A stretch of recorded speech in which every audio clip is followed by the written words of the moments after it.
Hi hello ನಮಸ್ತೆ ಮಮತಾ ಕನಕಿರಿ ಚಾನಲ್ಗೆ ಎಲ್ಲರಿಗೂ ಸ್ವಾಗತ. ಇವತ್ತಿನ ಸ್ಪೆಷಲ್ ಒಳ್ಳೆ ಮೀನು ಪದಾರ್ಥ, ಜಾರು ಅಂತ ಒಳ್ಳೆ ಮೀನು.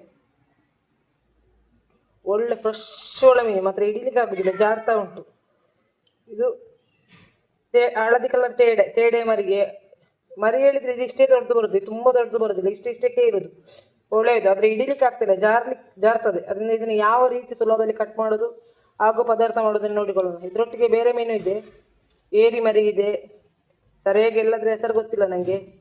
ಇದು ಏರಿ ಮರಿ, ಇದು ಕಣಂಬ ಹೇಳ್ತಾರೆ. ನಾವು ಇಲ್ಲಿ ನಮ್ಮ ಊರಲ್ಲಿ ಇದನ್ನು ಕಣಂಬ ಹೇಳ್ತಾರೆ, ಇದು ಎಂತ ಅಂತ ಗೊತ್ತಿಲ್ಲ.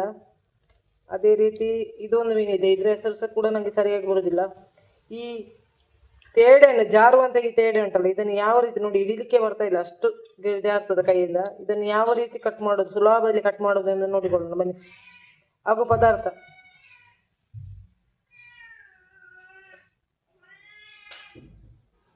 ಈಗಂತ ಇದೆ.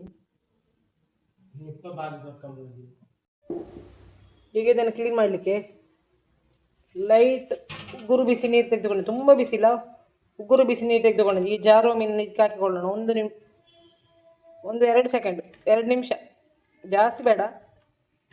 ಇದನ್ನು ಹಾಕಿ ತೆಗಿಯೋ ಒಮ್ಮೆ. ತುಂಬ ಕುದಿಯೋ ನೀರು ತೆಗೆದುಕೊಳ್ಬಾರ್ದು, ಮೀನು ಬೆಂದು ಹೋಗ್ಬೋದು. ಈ ಜಾರುವಂಥ ಮೀನನ್ನು ಸುಲಭದಲ್ಲಿ ಕಟ್ ಮಾಡಲಿಕ್ಕೆ ಒಳ್ಳೆಯ ನಂಗೆ ಸಿಕ್ಕಿದರೆ ಅದೆಲ್ಲ ಜಾರ್ತದಲ್ಲ, 1-2 ನಿಮಿಷಗಳ ಕಾಲ ಸ್ವಲ್ಪ ಈ ಲೈಟು ಬಿಸಿ ನೀರು ಮಾಡಲಿಕ್ಕೆ ಲೈಟ್ ಉಗುರು ಬಿಸಿ ನೀರು ತೆಗೆದುಕೊಂಡು, ತುಂಬ ಬಿಸಿಲ್ಲ, ಉಗುರು ಬಿಸಿ ನೀರು ತೆಗೆದುಕೊಂಡು ಈ ಜಾರುವ ಮೀನು ಇದಕ್ಕೆ ಹಾಕಿಕೊಳ್ಳೋಣ. 1-2 ಸೆಕೆಂಡ್, 2 ನಿಮಿಷ, ಜಾಸ್ತಿ ಬೇಡ. ಇದನ್ನು ಹಾಕಿ ತೆಗಿಯೋ ಒಮ್ಮೆ. ತುಂಬ ಕುದಿಯೋ ನೀರು ತೆಗೆದುಕೊಳ್ಬಾರ್ದು, ಮೀನು ಬೆಂದು ಹೋಗ್ಬೋದು. ಈ ಜಾರುವಂಥ ಮೀನನ್ನು ಸುಲಭದಲ್ಲಿ ಕಟ್ ಮಾಡಲಿಕ್ಕೆ ಒಳ್ಳೆಯ ನಂಗೆ ಸಿಕ್ಕಿದರೆ ಅದೆಲ್ಲ ಜಾರ್ತದಲ್ಲ, 1-2 ನಿಮಿಷಗಳ ಕಾಲ ಸ್ವಲ್ಪ ಈ ಲೈಟು ಬಿಸಿ ನೀರಲ್ಲಿ ತೊಳೆದುಕೊಳ್ಳೋಣ. ನೋಡಿ, 2 ನಿಮಿಷ, ಜಾಸ್ತಿ ತೊಳಿಬಾರ್ದು. ಅದಾ ಬಿಸಿ, ನಾವು ಕೈ ಮುಳುಗಿಸುವಷ್ಟು ಬಿಸಿ, ಜೋರು ಬಿಸಿ ಅಲ್ಲ. ನಿಮಗೆ ಜಾರುವ ನಂಗೆ ಸಿಕ್ಕಿದ್ರೆ ಅದನ್ನು ಹೇಗೆ ತಿಪ್ಪೆ ತೆಗಿಲಿಕ್ಕೆ ಆಗ್ತಾ ಇಲ್ಲ, ಅದು ಕೈಯಿಂದ ಜಾರ್ತಾ ಉಂಟು. ಒಳ್ಳೆ ನಂಗೆ ಈಗ ಮಳೆಗಾಲದಲ್ಲಿ ಜಾಸ್ತಿಯಾಗಿ ಸಿಗ್ತದೆ ಅದು, ಇನ್ನು ಈ 1 ತಿಂಗಳು ಇದು ಸಿಗ್ತದೆ. ಅದನ್ನು ಹೇಗೆ ಕ್ಲೀನ್ ಮಾಡೋದು, ತಲೆ ಬಿಸಿ ಮಾಡೋದು ಬೇಡ, ಸ್ವಲ್ಪ ಅದಾ ಬಿಸಿ, ನಾವು ಕೈ ಮುಳುಗಿಸುವಷ್ಟು ಬಿಸಿ ಇದ್ರೆ ಸಾಕು. ಅದರಲ್ಲಿ ಸ್ವಲ್ಪ ತೊಳೆದ್ರೆ ಇದು ಎಡೆ ತೊಳೆಯುವಾಗ ಜಾಗ್ರತೆ ಮಾಡಬೇಕು, ಮಾತ್ರ ಕೈಗೆ ಮುಳ್ಳು ಸಾಕ್ಬೋದು. ಇದ ಕಾರಣ ಅದ್ರ ಮುಳ್ಳುಂಟು. ಅದರಲ್ಲಿ ಬಿಸಿ ನೀರಲ್ಲಿ 1-2 ನಿಮಿಷ, 2 ನಿಮಿಷ, ಈಗ ಇದು ಕ್ಲೀನ್ ಆಗ್ತದೆ. ಈಗ ನೋಡಿ 2 ನಿಮಿಷ ಆಗಿದೆ, ಜಾರದು ಕಮ್ಮಿ ಆಗಿದೆ, ಅಷ್ಟೇನು ಜಾರ್ತಾ ಇಲ್ಲ, ಕೈಯಲ್ಲಿ ಸಿಗ್ತಾ ಉಂಟು. ಈಗ ಇದನ್ನು ಸುಲಭದಲ್ಲಿ ಕಟ್ ಮಾಡಿಕೊಳ್ಬೋದು. ಫಸ್ಟಿಗೆ ಇದ್ರ ಮುಳ್ಳು ತೆಗೆದುಕೊಳ್ಬೇಕು. ನೋಡಿ, ಜಾರೋದಿಲ್ಲ ಆಗಿನಷ್ಟು, ಆಗ ಹಿಡಿಲಿಕ್ಕೆ ಆಗ್ತಾ ಇಲ್ಲ ಇತ್ತು. ನೋಡಿ, ಇದು ಹೋಗಿದೆ, ಜಾರು ಅಂತ ಇದು ಹೋಗಿದೆ, ಈಗ ಹಿಡಿಬೋದು ಮೀನನ್ನು. ಈಗ ಇದನ್ನು ಕಟ್ ಮಾಡಿಕೊಳ್ಳೋಣ. ಈಗ ಮೀನೆಲ್ಲ ಕಟ್ ಮಾಡಿ ಆಗಿದೆ. ಇದಕ್ಕೆ ಈಗ ಸ್ವಲ್ಪ ಉಪ್ಪು ಹಾಕಿಕೊಂಡಿದ್ದೆ, ಕಲ್ಲುಪ್ಪು ಹಾಕಿದೆ. ಆಗ ಅದರ ಜೊತೆಗೆ ಸ್ವಲ್ಪ ವಿನಿಗರ್ ಹಾಕಬೇಕು. ಒಳ್ಳೆ ಮೀನಾದ ಕಾರಣ ವಿನಿಗರ್ ಹಾಕಿದ್ರೆ ಅದರಲ್ಲಿ ಒಂದು ಸ್ಮೆಲ್ ಇರ್ತದೆ, ಕೆಸರು ಸ್ಮೆಲ್ ಥರ, ಅದು ಹೋಗ್ಬೇಕಿದ್ರೆ 1-2 ಸ್ಪೂನಷ್ಟು ವಿನಿಗರ್ ಹಾಕಿ ಚೆನ್ನಾಗಿ ತೊಳೆದ್ರೆ ನಮ್ಮ ಮೀನು ಚೆಂದ ಕ್ಲೀನ್ ಆಗ್ತದೆ. 1-2 ಸ್ಪೂನಷ್ಟು ವಿನಿಗರನ್ನು ಹಾಕಿಕೊಡೋಣ. ಚೆನ್ನಾಗಿ ಮಿಕ್ಸ್ ಮಾಡಿ ಚೆನ್ನಾಗಿ ತೊಳೆಯುವ. ಈಗ ಇದು ಒಳ್ಳೆ ಕ್ಲೀನ್ ಆಗ್ತದೆ. ಅದೇ ರೀತಿ ಇದು ಸ್ಮೆಲ್ಲೆಲ್ಲ ಹೋಗಿ ಒಳ್ಳೆ ಟೇಸ್ಟ್ ಕೂಡ ಆಗ್ತದೆ. ಒಳ್ಳೆ ಮೀನು ಪದಾರ್ಥಕ್ಕೆ ಮಸಾಲೆಗೆ ನಾವು ತೇಡೆ ಮೀನ ಸಣ್ಣ ತೇಡೆ ಉಂಟಲ್ಲ, ಅದನ್ನು ಫ್ರೈ ಮಾಡಲಿಕ್ಕೆ ತೆಗಿತೇವೆ. ಬಾಕಿ ಉಳಿದಂಥ ಬೆರಕೆ ಮೀನನ್ನು ಪದಾರ್ಥ ಮಾಡ್ತಾಯಿದ್ದೇವೆ. ಮೊದಲಿಗೆ ಮೆಣಸು ಹಾಗೂ ಕೊತ್ತಂಬರಿಯನ್ನು ಹುರಿದುಕೊಳ್ಳೋಣ. ಸ್ವಲ್ಪ ತೆಂಗಿನೆಣ್ಣೆ ಹಾಕಿಕೊಂಡಿದ್ದೇವೆ.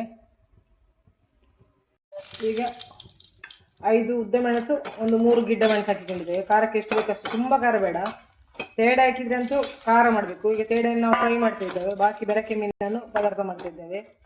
ಅದಕ್ಕೋಸ್ಕರ ಇದನ್ನು ಫ್ರೈ ಮಾಡಿ ತೆಗೆಯುವ. ಇದಕ್ಕೆ ಕೊತ್ತಂಬರಿ ಬೀಜವನ್ನು ಹಾಕಿಕೊಳ್ತಾ ಇದ್ದೇವೆ, 1 ಸ್ಪೂನಷ್ಟು ಕೊತ್ತಂಬರಿ ಬೀಜ. ಇದನ್ನು ಕೂಡ ಒಳ್ಳೆ ಫ್ರೈ ಮಾಡಿಕೊಳ್ಳೋಣ. ಸ್ವಲ್ಪ ತೆಂಗಿನೆಣ್ಣೆ ಹಾಕಿಕೊಳ್ಬೇಕು, ಆಗ ಒಳ್ಳೆ ಪರಿಮಳ ಬರ್ತದೆ. ಇದಕ್ಕೆ ಮೆಂತೆ, ಜೀರಿಗೆ ಯಾವುದೇ ವಸ್ತುವನ್ನು ಹಾಕಿಕೊಳ್ಳೋದಿಲ್ಲ, ಖಾಲಿ ಕೊತ್ತಂಬರಿ ಮೆಣಸು ಮಾತ್ರ. ಈಗ ಇದು ಫ್ರೈ ಆಗಿದೆ, ತೆಗೆದುಕೊಳ್ಳುವ. ಇದಕ್ಕೆ ಮಸಾಲೆಗೆ ಅರ್ಧ ಗಡಿ ತೆಂಗಿನ ತುರಿ ತೆಗೆದುಕೊಂಡಿದ್ದೇವೆ, ಹಾಗೂ 1 ಲಿಂಬೆ ಗಾತ್ರದ ಹುಳಿ. ಇದನ್ನು ಹಾಕಿ ನೈಸಾಗಿ ರುಬ್ಬಬೇಕು. ಅರಿಶಿನ ಸ್ವಲ್ಪ 1/4 ಸ್ಪೂನಷ್ಟು ಅರಿಶಿನ ಹಾಕಿಕೊಳ್ತೇವೆ, ನೈಸಾಗಿ ರುಬ್ಬಿಕೊಳ್ಳೋಣ. ಈಗ ಮಸಾಲೆ ನೈಸಾಗಿದೆ, ಇದಕ್ಕೆ ಒಂದು ಅರ್ಧ ನೀರುಳ್ಳಿಯನ್ನು ಹಾಕಿಕೊಳ್ಳೋಣ, ಹಸಿ ನೀರುಳ್ಳಿ.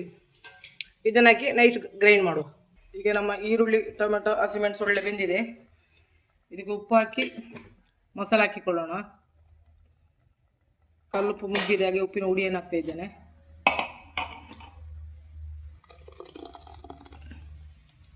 ತುಂಬ ನೀರು ಮಾಡಬಾರ್ದು, ಅದ ಗಸಿ ಗಸಿಯಾಗಿ ಮಾಡಿಡುವ.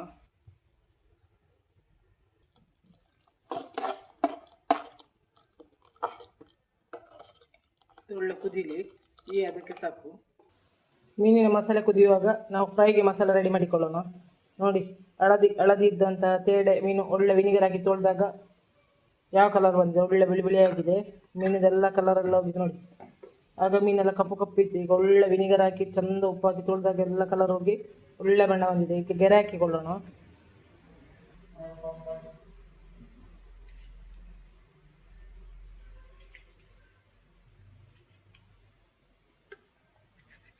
ಸ್ವಲ್ಪ ದಪ್ಪ ದಪ್ಪ ಮೀನು, ಅದ ಕಾರಣ ಗೆರೆ ಹಾಕಿಕೊಳ್ಬೇಕು, ಇಲ್ಲಾಂದರೆ ಮಸಾಲೆ ಎಳಿಲಿಕ್ಕಿಲ್ಲ. ಎಲ್ಲ ಮೀನಿಗೆ ಕೂಡ ಗೆರೆ ಹಾಕುವ. ಎಲ್ಲ ಮೀನನ್ನು ಗೆರೆ ಹಾಕಿಕೊಂಡಿದ್ದೇವೆ. ಈಗ ಮಸಾಲೆ ರೆಡಿ ಮಾಡುವ. ಮೀನಿನ ಮಸಾಲೆ ಟೇಸ್ಟ್ ಆಗಬೇಕಿದ್ರೆ ಸ್ವಲ್ಪ ಇಂಗು ನೀರು ಹಾಕಬೇಕಿದ್ರೆ ಪರಿಮಳ ಎಲ್ಲ ಹೋಗಿ ಒಳ್ಳೆ ಸ್ಮೆಲ್ ಬರ್ತದೆ. ಸ್ವಲ್ಪ ಇಂಗನ್ನು ಕಲಿಸಿಕೊಳ್ಳೋಣ. ಮುದ್ದೆ ಇಂಗು ಇಟ್ಕೊಂಡಿದ್ದೇನೆ. ಇಂಗು ನೀರು,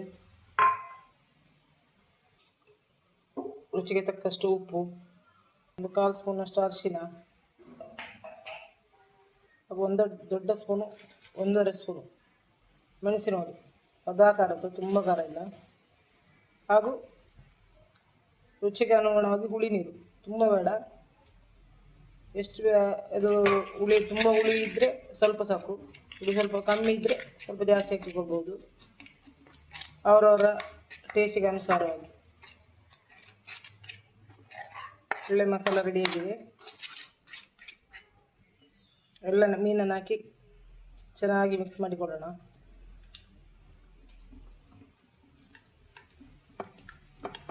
ಎಲ್ಲದಕ್ಕೆ ಸರಿಯಾಗಿ ತಾಗಬೇಕು.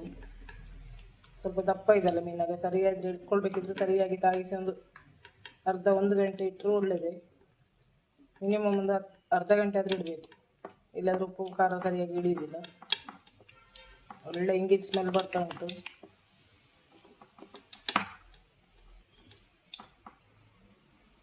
ಎಲ್ಲದಕ್ಕೂ ಕೂಡ ಮಸಾಲೆ ಚೆನ್ನಾಗಿ ತಾಗಿಸಿದೆ. ಒಂದು 1 ಗಂಟೆಗಳ ಫ್ರಿಜ್ಜಲ್ಲಿ ಇಡ್ತೇವೆ, ಮತ್ತೆ ಫ್ರೈ ಮಾಡೋದು. ಮಸಾಲೆ ಒಳ್ಳೆ ಕುದಿ ಬರ್ತಾ ಉಂಟು. ಮೀನನ್ನು ಈಗಲೇ ಹಾಕಿಕೊಳ್ತೇವೆ. ಯಾಕೆ ಹೇಳಿದರೆ ಮೀನು ಸ್ವಲ್ಪ ಬೇಯಬೇಕು. ನಮ್ಮ ಬಂಗುಡೆ ಬೂತಾಯಾಗೆಲ್ಲ ಸ್ವಲ್ಪ ದಪ್ಪ ಮೀನಲ್ಲ, ಆದ ಕಾರಣ ಸ್ವಲ್ಪ ಹೊತ್ತು ಕುದಿಬೇಕು. ಚೆನ್ನಾಗಿ ಕುದ್ರೆ ಈ ಮೀನಿಗೆ ಟೇಸ್ಟ್ ಜಾಸ್ತಿ, ಇಲ್ಲದ್ರೆ ಸರಿಯಾಗಿ ಬೇಯೋದಿಲ್ಲ. ಒಂದು ಕುದಿಯಲ್ಲ, ಒಂದು 3-4 ನಿಮಿಷ ಚೆನ್ನಾಗಿ ಕುದಿ ಬರಬೇಕು. ನೋಡಿ, ಮಣ್ಣಿನ ಮಡಿಕೆ ಇಲ್ಲದ ಕಾರಣ ಚೆನ್ನಾಗಿ ಕುದಿ ಬರ್ತಾ ಉಂಟು. ಇದಕ್ಕೆ ಇನ್ನೂ ಟೇಸ್ಟ್ ಜಾಸ್ತಿ, ಈಗಲೇ ಒಳ್ಳೆ ರುಚಿ ಆಗ್ತದೆ. ಇನ್ನೂ ಟೇಸ್ಟ್ ಆಗಬೇಕು, ಯಾರು ನೆಂಟರು ಬರ್ತಾರೆ ಹೇಳಿದರೆ ಒಂದು ಈರುಳ್ಳಿಯನ್ನು ಫ್ರೈ ಮಾಡಿ ಅದನ್ನು ಒಗ್ಗರಣೆ ಹಾಕಿಕೊಂಡ್ರೆ ಪದಾರ್ಥ ಇನ್ನೂ ಟೇಸ್ಟ್ ಆಗ್ತದೆ. ಬೇಕಿದ್ರೆ ಒಗ್ಗರಣೆ ಕೂಡ ಹಾಕಿಕೊಳ್ಬೋದು. ಮುಚ್ಚಳವನ್ನು ಮುಚ್ಚಿ ಒಂದು 2 ನಿಮಿಷ ಬೇಯಿಸುವ. ಮುಚ್ಚಿಟ್ಟಿದ್ದೇವೆ. ಈಗ ಒಂದು 3 ನಿಮಿಷ ಆಗಿದೆ ನೋಡಿ, ಚೆನ್ನಾಗಿ ಕುದೀತಾ ಉಂಟು. ನಮ್ಮ ಒಳ್ಳೆ ಬಿಸಿ ಬಿಸಿ ಒಳೆ ಮೀನಿನ ಪದಾರ್ಥ ರೆಡಿಯಾಗಿದೆ.